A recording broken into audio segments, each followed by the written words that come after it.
News contributor Andrea Tantaros, comedian author Jeff Havens, and host of White House Brief Paul Westcott is with us today.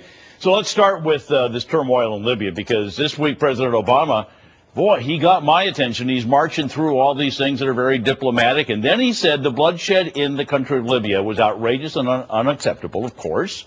The administration said it has a full range of options that we should use to respond to the crisis. So the question is, what are all these options? Let's listen to the president. I've also asked my administration to prepare the full range of options that we have to respond to this crisis. This includes those actions we may take and those we will coordinate with our allies and partners, or those that we'll carry out through multilateral institutions. Like all governments, the Libyan government has a responsibility to refrain from violence. Okay, so he was talking about all the different options and everything else. He's going through, like I said, the diplomatic things. But, Paul, let's start with this. When he said, I've asked my administration to prepare the full options, what I heard was Pentagon. Right, absolutely. I mean, right now, look, we had in the state of Arizona, you had this, the Human Rights Council from the UN going after us, the president slamming for enforcing immigration laws. Why the heck, where's the UN, where's the Pentagon, where's the U.S.? UN. What's the UN look like? Those are the things in the history books with the guys with blue helmets. The blue helmet guys, exactly. Where are they? You've got something equivalent to genocide going on there right now. You've got, fighter jets and helicopters shooting at protesters. Where the heck are they? Where's this president on stopping this? Well, Andrea, did that get your attention, or am I just the only one who's making a big deal out of it? No, it did, and it's part of a larger theme that this administration has failed to actually put in place some kind of discernible Middle East foreign policy. It seems that every time there's a crisis, they stick their finger in the wind. Obama did talk about sanctions, which I think this is a point that needs to be made. George Bush said to Gaddafi, give me your weapons of mass destruction. This is a nut who had his mind on weapons of mass destruction years back. He turned them over because of the threat of sanctions. Could you imagine, Tom, if Bush wouldn't have had done that, and we have this unrest in Libya now, and that madman would have had weapons of mass destruction? Yeah. So the question is, I think it's too late for sanctions. The administration talked about it now, but we're way beyond that. I think we are. And, Jeff, this goes to all the way from the Ronald Reagan school of throw a missile into Muammar's tent, all the way to maybe no-fly zones. But to me, did you hear the military as part of that?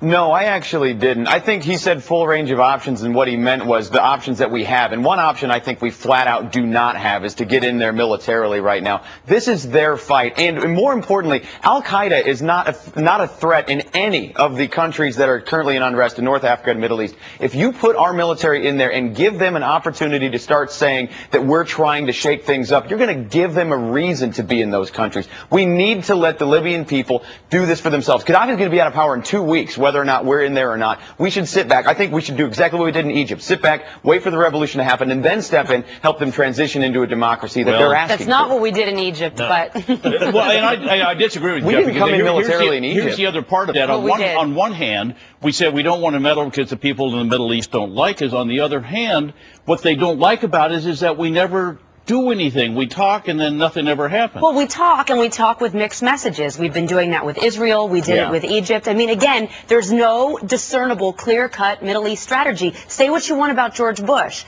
Agree or not with democracy promotion, but he had a strategy in place. Yeah, he did. All right, let's talk about the government shutdown. This is all looming, and whoever you talk to in Washington, I was down there talking to these people, and one person would say, oh, it's going to happen. The next person would say, no chance.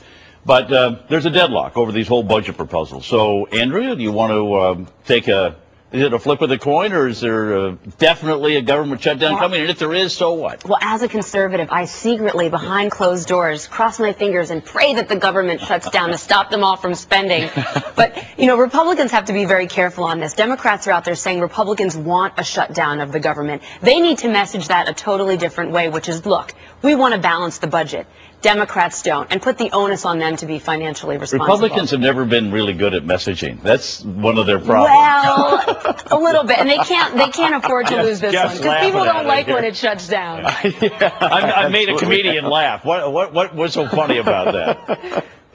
Oh, I love the idea that Republicans aren't good at messaging. I think that's absolutely the Republican Party's strongest point. I actually agree, though. I kind of want a government shutdown because nobody wants one, which means I think it'll make people have to compromise. And there's not enough of that going on right now. You are right. Democrats want spending at an unsustainable level, but Republicans want to make cuts that Goldman Sachs has said are going to hurt the economy. So I think both parties need to meet in the middle, and I think a shutdown's probably the best way to make that happen. I hate to say it, Paul, but I think that's you put your finger in the wind, and I think that's what you've got. People are going, I don't know who they are. They're not the people I talk to, but I know that I don't talk to everybody. They want the government to get along. And yet when you talk privately to people, they say no. Right. No, in polls, they want the government to get along. The reality is people want what they want, and they're saying, okay, we need to cut down on this budget. How do we do that? Barack Obama's plan doesn't do that. The original Republican plan barely scratched the surface, and now... But don't cut me out of it. Yeah, but don't cut me. Exactly. They still want their programs, but that's the message that needs to be explained by the Republicans. And I think everybody's comparing this to 94, 95. It's a totally different landscape, and if a shutdown were to happen, I think Republicans would come out on top. Okay. Oscars are this weekend. Lots of buzz on who will take home the awards this year.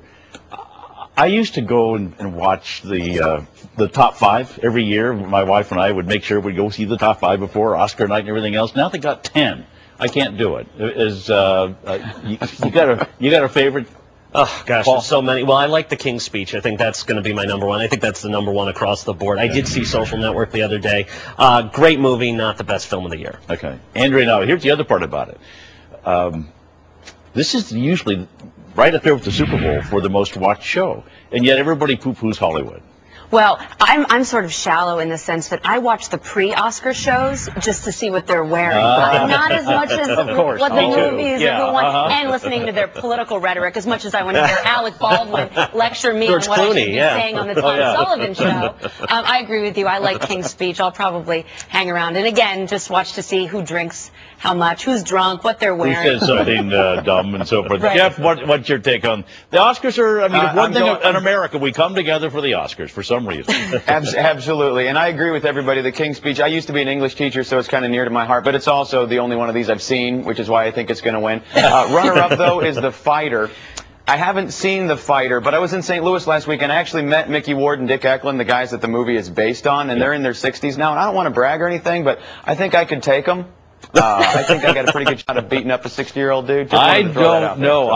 When I was a kid in college, there was an old retired boxer who I was teasing, and I said, "Go ahead, hit me, give me your best." He hit me. I thought my shoulder was broken. Those boxers, you don't want to mess with them. Anyway, all right. It's easy to talk. I'm not in St. Louis right now. All right, you're safe. Jeff, thank you. Andrea, Paul, thank you very much for being with us. Thank you. You bet.